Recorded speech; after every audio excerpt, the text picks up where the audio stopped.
Anyway, so A Clockwork Orange, starring Malcolm McDowell as Alex, the character, not Alex, the reviewer here, and it's another Stanley Kubrick film. This is our part one, actually. Anyway, the movie follows around future London, where Alex is the leader of his droogs, which are these guys over here.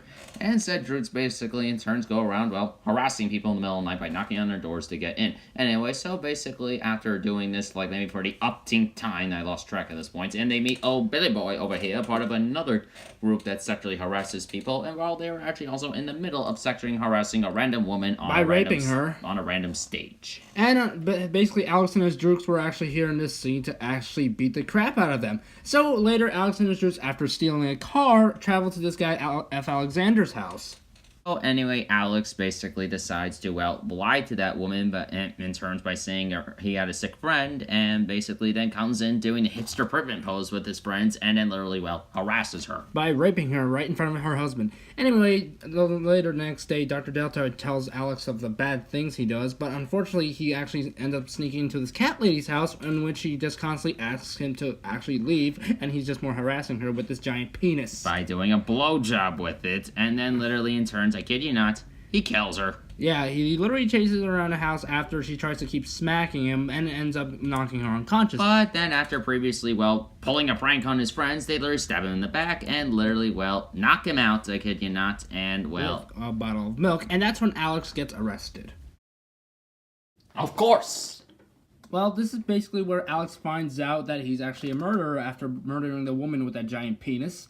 And basically at prison, because of the people that know about his crimes, he is chosen to be part of this new experiment in order to deal with his problems. And this is where the controversy of this movie starts to come in, where basically in turns he's literally stuck in a chair. Where he's forced to watch these films. And and they make sure that he can't close his eyes while them. And basically in terms, he's literally then gets viewed of basically people harassing nonstop, and to make sure that he's cured, basically someone beats him up and he can't fight back now. You know what? Because, fighting back will make him feel sick, as well as the naked woman to test his sexuality thing. Yeah, and in reality, it seems like he is cured, but they played a certain song in the background. So anyway, like I was saying, in terms, he's not really cured. In terms, what happened was when they were playing this, they were playing a song by Beethoven in the background, and so basically every single time he hears said certain song, it makes him feel sick to his stomach, and he goes insane, which will be later displayed in the film. Yeah, spoiler, I guess. And in terms as a result of that, the moral of the story is, when you're going through a mental institution, don't play music, otherwise you'll get sick. I don't know. Yeah, it was either way. It's a weird situation, and it makes me feel bad, except I shouldn't. It's kind of strange. Anyway, so Alex, in turns, is now free to go home, and basically, in turns, it's like everything's gonna be normal, except his parents become dicks out of nowhere, in turns, and then sell his room to a random stranger. And basically, when he goes out to town, he encounters the old man that he assaulted, and when the old people basically fight back, it turns out one of his old droogs and Billy Boy end up being police officers and take Alex into a forest where they basically want to harass him about it. Okay, seriously, I'm not sure the revenge is concerning. They already got revenge earlier. So basically, they take him out into this forest where they literally nearly drown him. Assholes. And beat him until, he's just really bad. And he comes back to the house of F. Alexander, who has somebody else with him. And I go to their bosses, but whatever. Anyway, so in turns, after everything that happened, in turns, he's singing a random song. Singing in the rain. In turns, but said random song in the rain over here apparently is something that he sang earlier.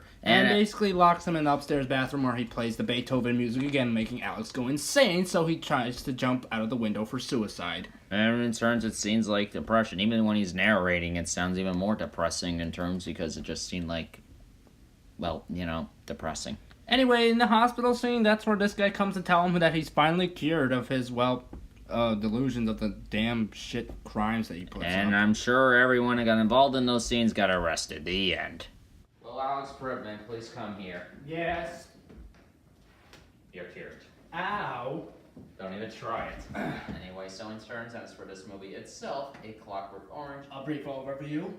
Even though this might be a long one, in turns, this one is actually more interesting. It's probably my favorite Stanley Kubrick film, and definitely in top 10 territory in general.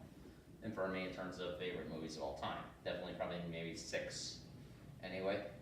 McDowell does an interesting job in turns as the aforementioned Alex. Yes. In turns, basically. And it's like, it definitely shows how basically to make an unlikable person likable in the end. And for basically a movie in 1971, really, really great. And the cinematography is great, the acting is great, and I just love the overall theme of the movie. it's very dark. watchable. It's dark, And honestly. watchable. In turns, and that's what makes this one is really just more interesting in turns. And it's like it shows how Michael McDowell can really make himself like go, well, literally insane. And in turns, he ends up learning a thing or two from going insane.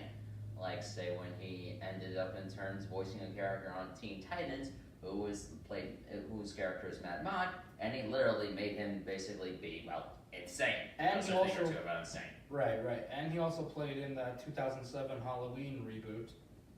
In turns, and as for Stanley Kubrick, like I said, this is probably my favorite Stanley Kubrick film, period, whereas his is The Shining, of course, in terms.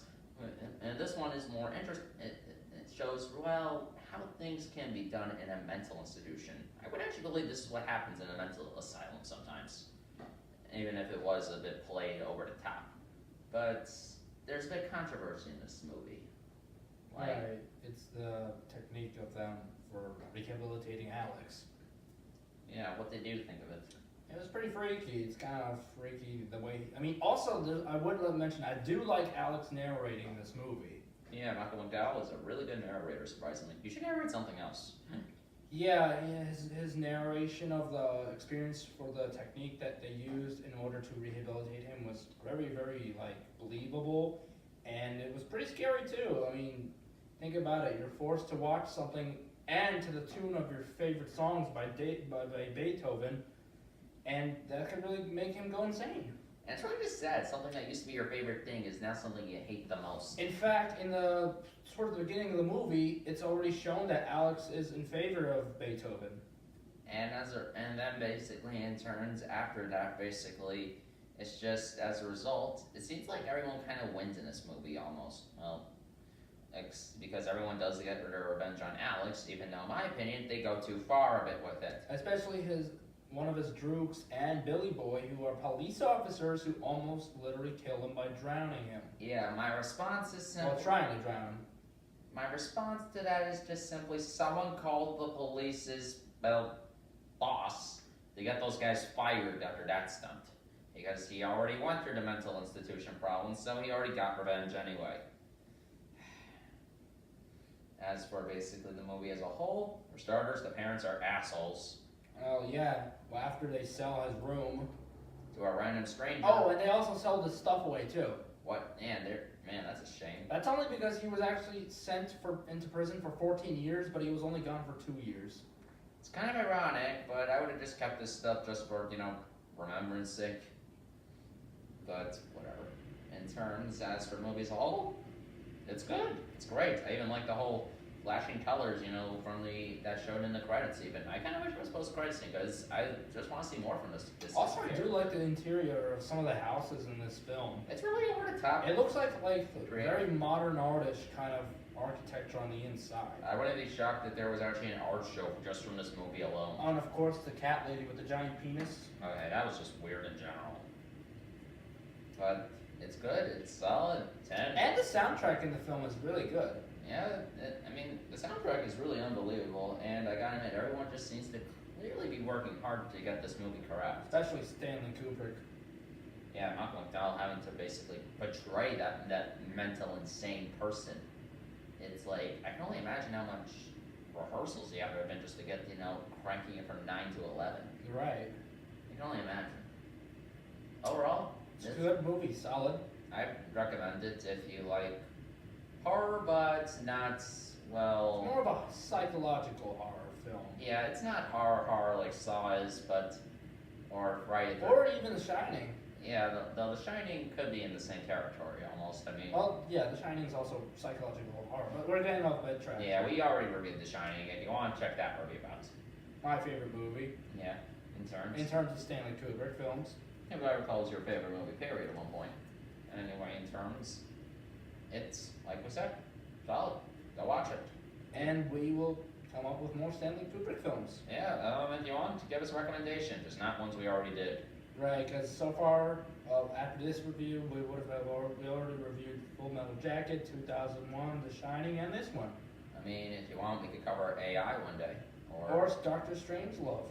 It's your choice on that one. Just I know I'm not going to say the full title of that film because it's really long. I'm not saying that either.